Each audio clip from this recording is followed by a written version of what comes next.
Still on the national dialogue on coalition governments, the link between politics and the economy has come up. Parties hope to create a framework for coalition governments to work together successfully. Politicians say this is all in the name of serving communities better. Here's someone that knows more about this topic. That's political analyst Bheki Mngomezulu, a full professor of political science and director of CANRAD at the Nelson Mandela University. Professor, thank you so much for speaking to us this evening. I wonder if you heard my previous discussion with leader of the ATM, Zungula. Yes, my sister, thank you very much and good evening to your listeners. I heard him loud and clear complaining about sitting arrangement and other related matters. I wanted to ask you whether you thought that was an unfair question on my side, because it seems, I think, to many South Africans that if you are part of a dialogue, no matter where you are sitting, engage robustly, engage, don't walk away, because ultimately that means you're deserting your constituents. Is that a fair summation? Yeah, that's the view I also hold. By the way, I do respect Honorable Zungula, and coincidentally, we just hosted him about a week ago. He's one person that I respect very much. But on this one, I would humbly disagree with him that if the sitting arrangement is an issue, it shouldn't be the main issue. The main issue should be the substance of the discussion. Whether I'm sitting at the back seat or I'm sitting at the front seat, if my view is taken seriously, then I should be fine with that. So I think that the other issues then, of course, will have to be checked, the ones that he's complaining about. For example, saying that he gets an impression that both the DA and the ANC might have struck a deal before coming to this meeting. If that is a concern, then of course it's a concern that is worth listening to. Because in that case, it would mean that other parties were brought in to rubber stamp what had already been agreed upon. That will be a serious issue. But the sitting arrangement for me should not be an issue, really. Talk to us about the constitutionality of what's being proposed and by the ANC and then supported by the DA, the two biggest parties in this dialogue. You know, my sister, let's start off by saying that our electoral act as it stands is silent on how to handle these coalitions. That is why we've seen chaos throughout the country. The main reason is because you have smaller parties that are making a lot of noise. Someone only has one seat, and then he says, I'm going to give you my one seat under one condition. I want to be deputy mayor. I want to be deputy president. I want to be a minister of this and this. I want to be an MEC of this and that. Then, of course, you end up having that party with one seat dictating the terms. And the question is, how does that then express the wishes of the majority of the voters? That becomes an issue. So the constitutionality of all of this is such that at the moment, the Constitution itself and the Electoral Act are both silent on how to handle coalitions.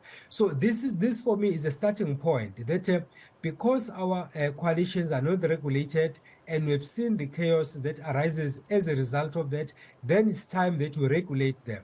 And one way to do it in a more democratic manner is to say the party with the majority of seats should be the one given the first opportunity to constitute government at whatever level, be it national, provincial, or local. Because already the electorate has indicated that this is the party that we trust, but unfortunately the numbers are not enough for it to meet the required threshold. So only if that party fails, then we consider what you normally refer to as a minority coalitions, where smaller parties then will come together to form a government. But in principle, the party with the largest number of votes should be the one that is afforded the opportunity to constitute government first and foremost. What do you make of the discussions that have been coming out of this dialogue that have been broadcast in the media, the tone set by Deputy President Paul Mashatile, those taking to the podium? What stands out for you as some of the things that are either encouraging or that you find quite worrying? I think for me, one thing that is encouraging is the very admission that we are faced with the reality that come 2024, we are in fact having a bigger prospects of having a coalition government. And the reasons are clear. If you analyze the elections from 2014, 2019, and then we look at 2016 local government election, 2021 local government election, there is a trend that you can see there. Both the DA and the ANC, their numbers are going down. And then the EFF, IFP, Freedom Front Plus, their numbers are going up. But the irony here is that as much as the ANC is losing support, moving from, say, 249 seats to 230, and the DA also going down, the EFF going up, the parties that are going up are not going up enough for them to be able to displace the ANC. And the ANC is going down, but not enough for it to lose power. The only thing that will happen that it might not meet the required threshold, in which case then it would need at least one other party for it to be able to retain power. Then in that case, if the discussion, as Paul Mashatile was saying, if the discussion therefore is that we are facing with this reality and we are being rational and we have to take rational decision. The rational decision, of course, starts with the admission that come 2024, prospects for a coalition government are real. And then that is a starting point. And then secondly, the ANC cannot unilaterally take a decision, which is why they convened this national dialogue, which is also okay.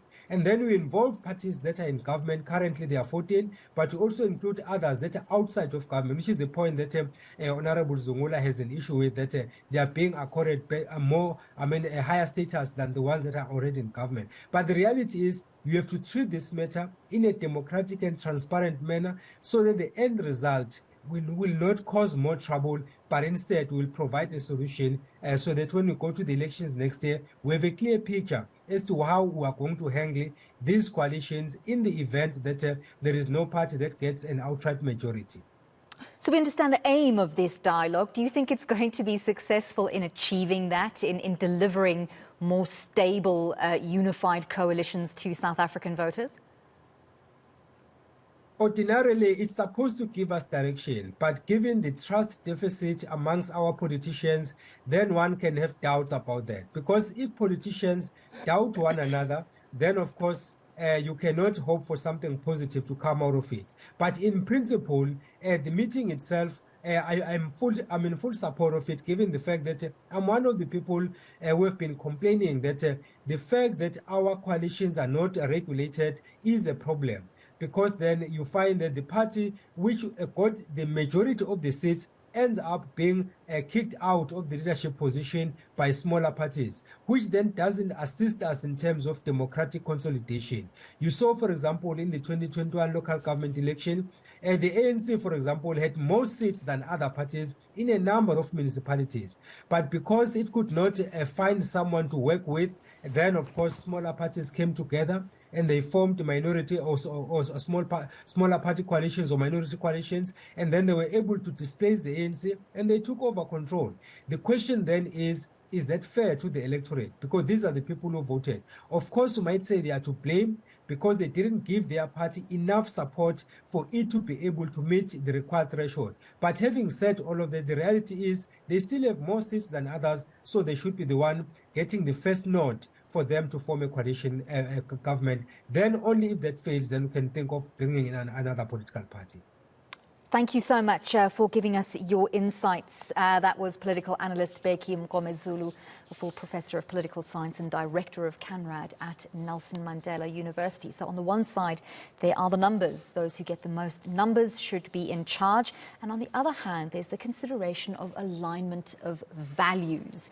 Can parties work together if they have absolutely no alignment in terms of their core values?